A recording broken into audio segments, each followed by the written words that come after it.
अभी हमने echelon form को डिस्कस किया। Reduce echelon form of a matrix क्या है? अगर हमारे पास एक m क्रॉस n मैट्रिक्स है, is said to be in reduce echelon form. अगर हमारे पास क्या हो, if the column which have leading entry and all other elements of that column equals to 0 except the leading entry। आइए एक example से इसको समझ लेते हैं। पहले तो हम देखते हैं, हमारे पास ये एक मैट्रिक्स गिवन है, इसकी अगर हम फर्स्ट रो की बात करें तो हमारे पास इस रो में क्या है, लीडिंग एंट्री क्या है, 1 है। तो हमारे पास हमने लीडिंग एंट्री डिटरमिन कर ली।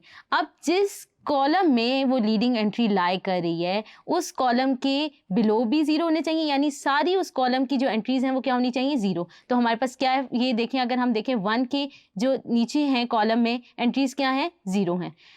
अब सेकंड रो की बात करते हैं। सेकंड रो में लीडिंग एंट्री हमारे पास क्या है, 1।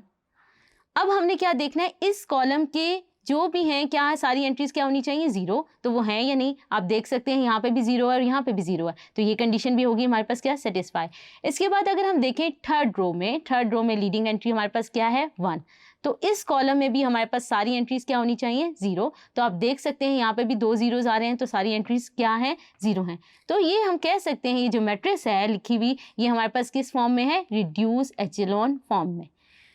इसके बाद आ जाता है हमारे पास rank of a matrix. Rank of a matrix क्या होता है, एक अगर हम नॉन जीरो मैट्रिक्स ले लें और हम क्या करें, अपनी मैट्रिक्स को रिड्यूस एचेलॉन फॉर्म में क्या कर लें, कन्वर्ट कर लें। उसके बाद जो हमारे पास number of non zero rows बच जाएंगी उनको हम क्या कहेंगे, which is the rank of a matrix.